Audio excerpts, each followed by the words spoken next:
Right, have you guys seen enough? Are you coming back to Montague? Absolutely. In the 2012 floods, this park on the right was totally covered.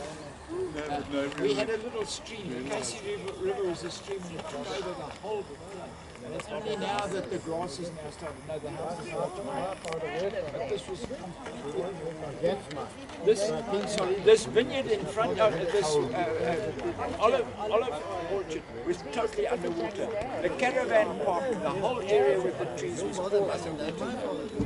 And the bridge, we had a little bridge down there that was washed away, so that's the new bridge they put in. The white one. That's a footbridge now. Yes.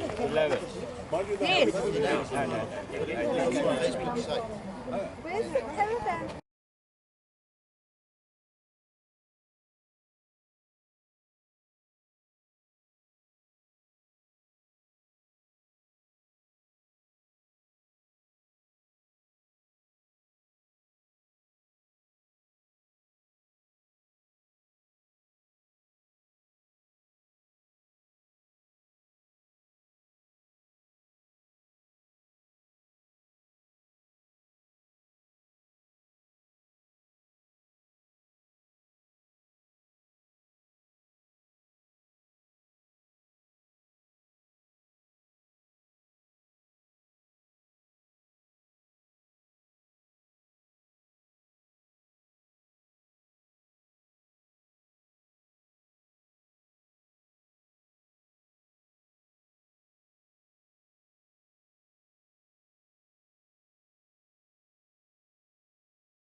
The part owner of this beautiful cheese factory, he happens to be my neighbor, and as he said to me, the only time we see each other is when we see him with a group here or something like that.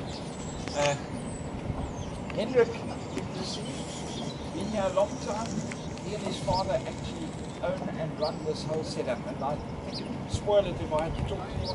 Can you hear us down there, Brian? Come, Rupert. Alle laatkomers. Alright, I think Hendrik can start. He'll explain to you what's going on and everything like that. We'll have to divide into two groups. Can you just explain that to you? 2 seconds? 2 seconds, okay. Come, girls! That's not your group. They are in it. They are She's just had an operation, so she's moving slowly. That's fine, that's fine. No You rush. made it, Brian? No, I said you're walking slowly. Yeah. Yes.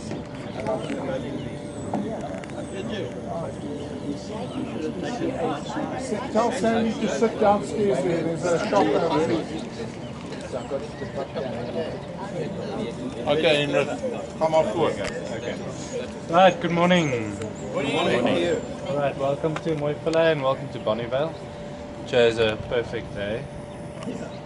I'm lucky enough to have this view out of my office. I do still see it every day and appreciate it. Alright, Mooifilet has been going since December 2000. As Martin mentioned, my father had a long history in dairy. He was very unsuccessful in trying to be retired. So the factory, well, it all came from buying a farm in the area, started milking, and one thing led to another. And along with a group of local farmer shareholders, he started up the factory.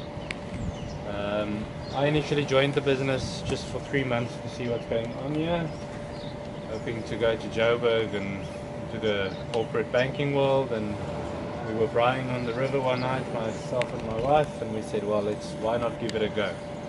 And now it's been 13 years, and I don't regret it.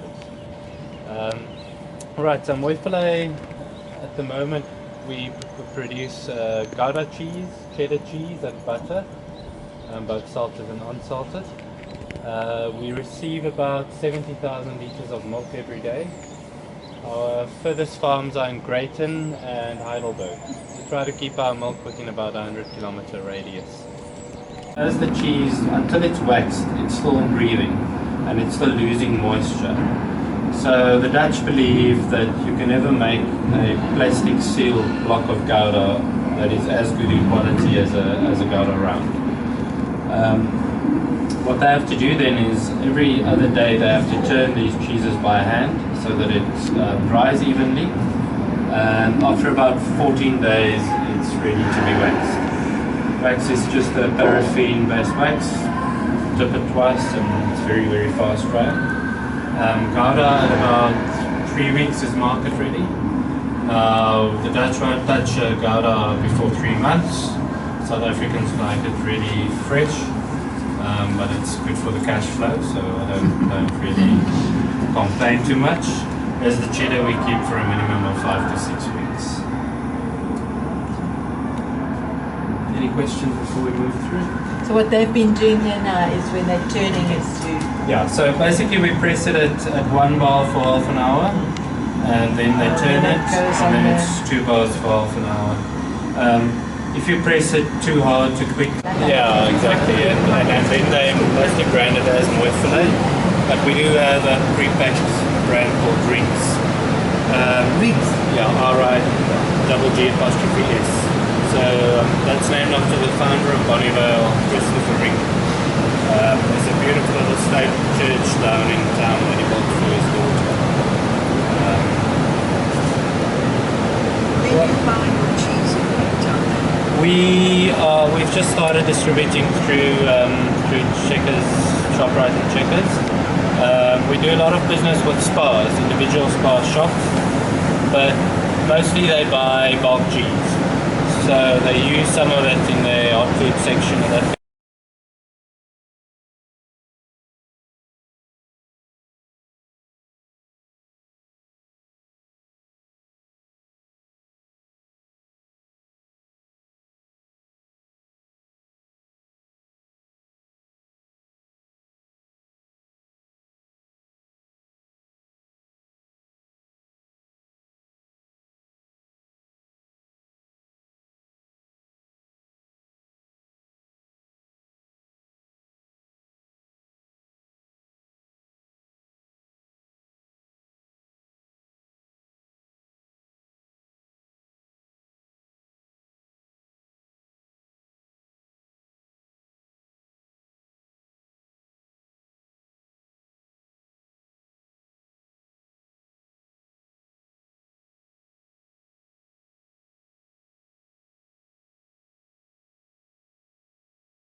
Six bottles, but I'm going to auction them individually. So you don't have to take all 6, obviously. Right. But if you don't time it early, you won't get any. Nice. It is a Cape Ruby made in Robertson, South Africa, and it's made in a family vineyard. Who would like to open the auction? 50 rand. 50 rand. I have a fantastic bid of 50 rand, 50 rand, 50 rand. Anybody? 100 rand for a bottle of this gorgeous port. Any higher offer that, guys and ladies? 100 rand is dirt cheap. 110. 110, David. Thank you very much. Well done. I'd like to see some competition on the floor. Any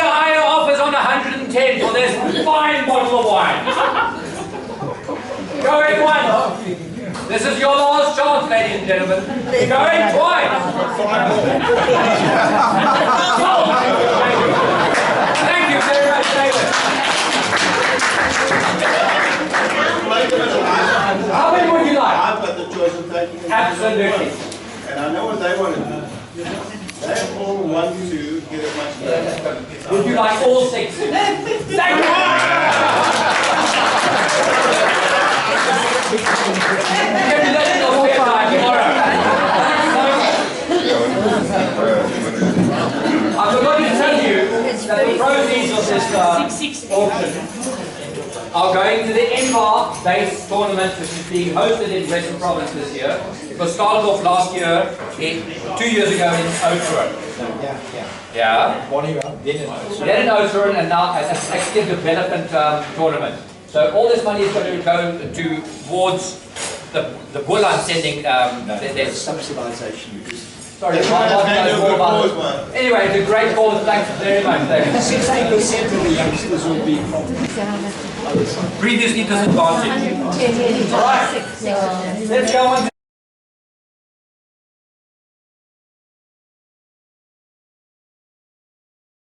A special affiliation to this region. I was born and bred in Robertson. I grew up in Robertson. My uncle and my father owned the hotels there in Robertson and Napier and Arneston and also Cadwellis. En hulle het hulle wyn hier, Bonnievale gekoop van 'n man by die naam van Adolf Jonker, van mooi uitsig. En hy het my familie 'n kans gegee in die lewe. Hy het vir hulle wyn gegee op krediet. Tot daar 'n goeie oes was. Jy weet hoe hulle daai dae gewerk, ja. My oupa grootjie en my ouma grootjie is in Robertson gebore begrawe en ook my oupa. So I've got a very close association with this area. And it's been very special for me to be here. So thank you very much for having us. It's been a fantastic, fantastic trip. We'd like to host both your clubs next year to Cape Town, if you'll accept our invitation. And I'll probably arrange it with Martin or with Mark or whoever is arranging it. Before I hand you over to Kevin, however, I'd just like to give both clubs a little gift from our club. So Mark, if I could give this to you on behalf of the Glen with Robertson Bowling Club. Thanks very much. Thank you, and you can use that for whatever funds you want to use it for the end of that.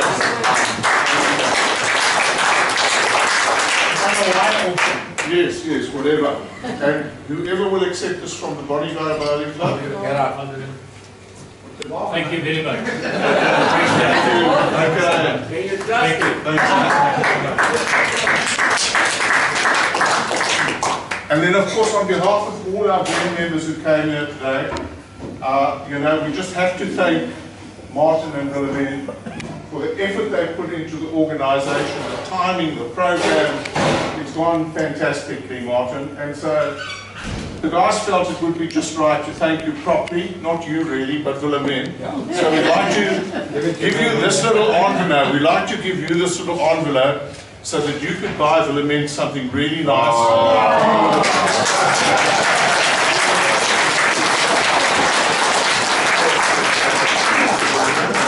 And then finally, I just want to say thank you to the ladies who helped me collect the money, to everybody who participated in 77 World Bowls. 76, yeah. I think you were what, 18 or 17? Right. You were not. He was a bit older because he's a bit younger now. And I don't think there's anybody who knows more, who has played more often, played more places, met more people in bowls than Kevin, so let him take the floor and tell you what Jeffrey, just one moment.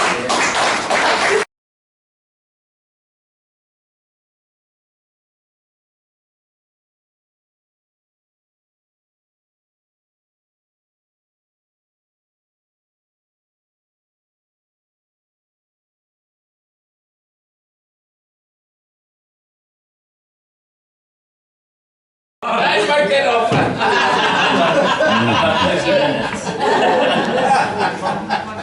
Good evening, ladies and gentlemen. Fellow bowlers, and those who aren't so sure. I have to say that this weekend has really been fantastic and unique. It's not every day we come to the Platteland and the Boerland, but each and every one of you actually make this worthwhile for us. If I can take you back many, many, many years, it was way back in Victoria, on a sultry evening in the 3rd week of March 1950, when my folks decided to do the deed.